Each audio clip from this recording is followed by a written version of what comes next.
Hi guys, hi again. So we are back with chapter 10. Alright, so let's get back into it.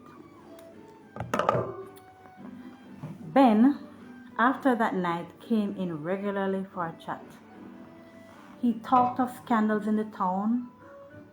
He talked of scandals in the town, of food, of women he had known, but fairly often and with a growing frequency, he talked of the present position between Mrs. Rose and the nurse. He was determined not to give up the nurse. She had established herself in a room in Kent Street. She had sent for her things and had the telephone installed and was not in the least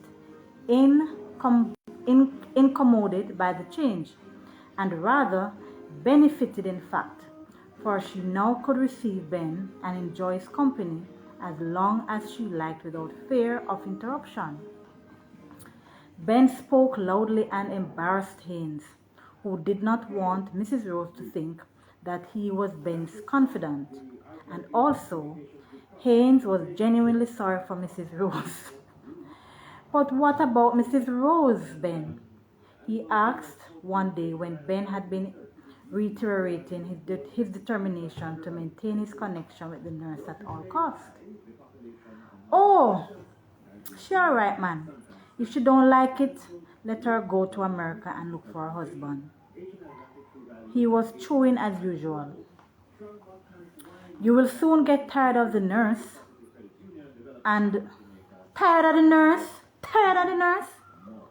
You don't know what you're saying, man. The white woman is too sweet. She's like jelly. I am not going to give her up. Look where she worked. The other day they sent for her, give her a big bottle of lotion, a bottle with a gold stopper and $10 as a present. You hear this now? So he's saying that they give her a bottle of lotion and the bottle had on a gold stopper. Anyway, that Jamaican people in Jamaica would have said, boy, that's why I'm frightened. That's why I'm frightened for stuff. Anyway, so the other day they sent for her, give her a big bottle of lotion and a bottle with a gold stopper and $10 as present. 5 was mine. Give her up? Never. This one is too stupid. I live with you. Mrs. Rose is too stupid. I live with you nearly 18 years. I'm not going to leave you, but she ain't going to prevent me going out when I want. Mrs. Rose was not going to prevent him going out. It was not long before everybody in number 2 knew that Ben spent every hour that he was away from home at the nurse's house. As soon as he finished work, he took his lunch and left. He returned to enter the accounts in the book. Then he ate hurriedly. Sometimes he did not eat at all and was off again, not returning until midnight or later. Night after night, he and Mrs. Rose quarreled. She used to sit up waiting for him and attacked him as soon as he entered. At midnight and in the early hours, Haynes could hear them, voices raised without restraint, more often than not cursing one another, so that Miss Atwell grumbled and swore that she was going to move from this unhallowed house. One morning, Haynes heard an official voice in the yard, making inquiries about one Thomas Innes, known as Archer. Ella came quickly inside. Don't look out, sir. Don't look out, sir. And if he asks you anything, you better say you don't know, sir. He come to see about Archer. Archer is a thief, you know, sir. And when they see a person like you, they always like to get them for witness, sir. Don't look out, don't look out. Thomas Ennis was not there, so the policeman went away. Archer, that solemn-faced young man, was by fits and starts a well-known thief of bicycles, goats, clothes, cigarettes, anything that he could put his hand on. Whenever he was not at the college, as Ella called the wait, whenever he was not at the college, as Ella called the goal, he worked with Mrs. Rose. But why should she have such a person about her? Wouldn't he steal from her too? No, sir. He wouldn't steal from her, nor anybody here, sir. You know how she tried with him to make him give it up, sir? She like him because he don't talk too much and he can attend to the stove and bake the cakes well. But every now and then you hear he's stealing something. As soon as he come to work, 2 or 3 days, Miss Atwell says she knows something was up. Very peculiar. Yes, sir, Ella laughed. Miss Atwell said that she talked to him and tried to teach him, but no good. She said you can't train a common horse to win the derby. I've heard that before. You can't train a common horse to win the derby. If you will excuse me, Mr. Haynes, said Miss Atwell from next door. So this is in brackets. She was as sharp as a needle and missed nothing. It's no use even talking about him. He is a bitter black boy. Ella had been cooking in the kitchen at number 2 for about a month, and during that time, Archer had given every satisfaction. Mrs. Rose called the dull-witted but willing Wilma 4 times to Archer's once, and during the 3 following weeks, she changed 3 boys, and all through the day she quarreled with them. Archer was caught after a week. Sorry, let me read that back. Going too fast. Mrs. Rose called the dull-witted but willing Wilma 4 times to Archer's once, and during the 3 following weeks she changed 3 boys, and all through the day she quarreled with them. Archer was caught after a week and sentenced to 4 weeks hard labor, and Mrs. Rose was so worried about the boys and distracted by Ben that Ella assisted her regularly, especially since, with the departure of the nurse, the scheme of getting Haynes as a boarder had faded out. Oh my goodness. As the days passed, the tension became more acute. For a time, although Mrs. Rose and Ben would quarrel in the night, not infrequently, next morning they seemed to have made it up. But this could not last. Ben's behavior was too flagrant.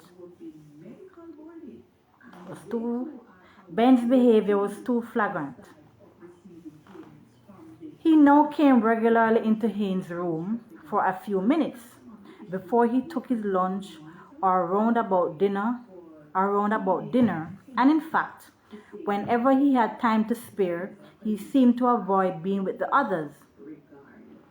By this time, the relationship between the nurse and himself formed his sole topic of conversation with Haynes. He referred to her always as the white woman. Often he talked so loudly that Haynes had to motion him to be quieter, else Mrs. Rose might hear. "What if she hear?" he burst out one day. "I ain't her husband, man. I'm a free man to do what I like." One morning, opening the bathroom door suddenly, Haynes came face to face with Mrs. Rose for the first time for a few days. You know, I kind of feel sorry for Haynes, because in a way he's caught between all this drama, and then he don't want to make it look bad with Mrs. Rose, and he don't want to look bad with Ben. So you have to just try, you know. Ah, boy. Let's read back from here. One morning, opening the bathroom door suddenly, Haynes came face to face with Mrs. Rose for the first time for a few days. There had been a fierce row the night before. She had collared Ben and threatened to use a knife on him. Not laughing, can't laugh about violence. There had been a fierce row the night before. She had collared Ben and threatened to use a knife on him. When Haynes opened the bathroom door, she was washing a teacup at the sink. But she was looking into the distance and the water was running unheeded over her fingers and the cup. Oh man, she's depressed. Good morning, Mrs. Rose, said Haynes uncertainly. Good morning, Mrs. Rose, said Haynes uncertainly, unwillingly to interrupt her, and yet not wishing to pass without speaking. She started and looked round at him. Good morning, Mr. Haynes. Their eyes met and held together for a few seconds. Perhaps it was because he knew of her difficulties and trials, but he seemed to read in her face all the pain and shame and weariness of the recent days. So they looked at each other without speech, and Haynes, remembering his conversations with Ben and all the laughing, suddenly felt ashamed of himself. You see? So I said Haynes has been caught in the middle of all of this. Each of them coming to complain to him, and then he can't run this one and run the other one. So he have to just sit and listen. And then somehow he's caught. Mrs. Rose's eyes filled with tears, and Haynes felt as guilty as if he was the one who was playing her false. Oh my God. Mr. Haynes, she said, you're sorry for me? You're sorry for me? Yes, Mrs. Rose, said Haynes. Speak to Mr. Ben for me, Mr. Haynes. He will respect what you say.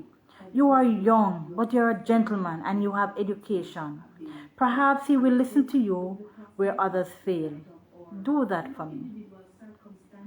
Mr. Haynes, God will bless you. Haynes could make no reply. All right, Mr. Haynes. Thank you for your sympathy. Don't let me detain you.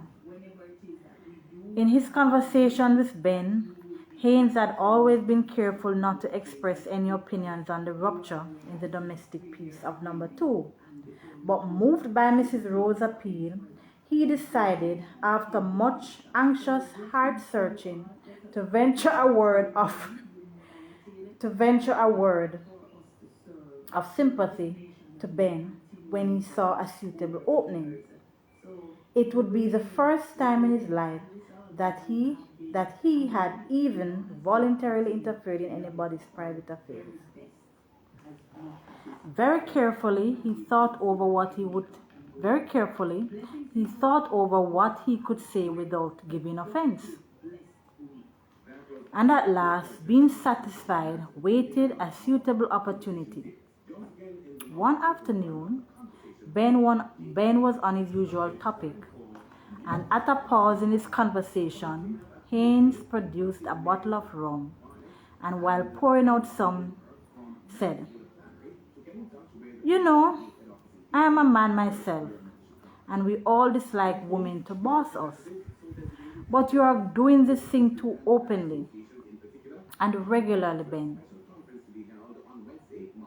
Go sometimes, but go on the sly and stay home a little more. Don't go so often. No, man. Things looking too good down there. And I have to go. Have to go? Twice a day. If I don't go twice, that woman will kill me. You don't know her. God have mercy. Anyway, we're going to stop there. We have started reading chapter 10 and we're going to stop there for today. This is really getting interesting. It's kind of bitter. Kind of a sad story in a sense. You know, feeling sorry for Miss Rose. Then he and him just get caught in everything. The different characters. You have Miss Rose, you have Miss Atwell, you have Wilma. You have Phyllis. We have again Archer the thief. You have Ella who is the cook. Wow. Alright, so when we come back we will pick up on where we left off. I want to thank you folks for joining me. Thank you for listening to me. Please remember to like, subscribe, share, and leave your comments. I want to hear from you. Please, please, please, please. All right, so thank you so much. You all have a wonderful week. Have a wonderful week. Have a productive week. I always say that time waits for no one. They say time waits for no man, so ensure that you make use of the time, use of the week.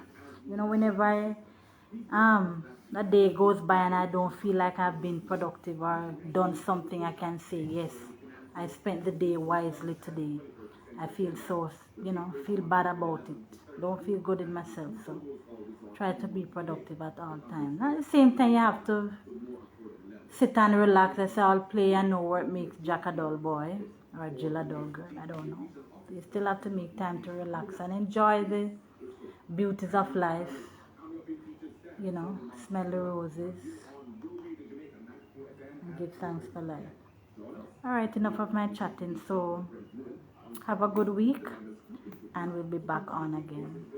Bye. Please remember to support K Spicy Teas. Please, my contact is on here on YouTube. You can call in and 562-876-562-3098. So if you'd like to order your teas, you can visit my page on YouTube, which is here. You can visit my page on Facebook and Instagram. Alright, K Spicy Teas. Thank you so much. Have a good week. Bye. Bye, guys.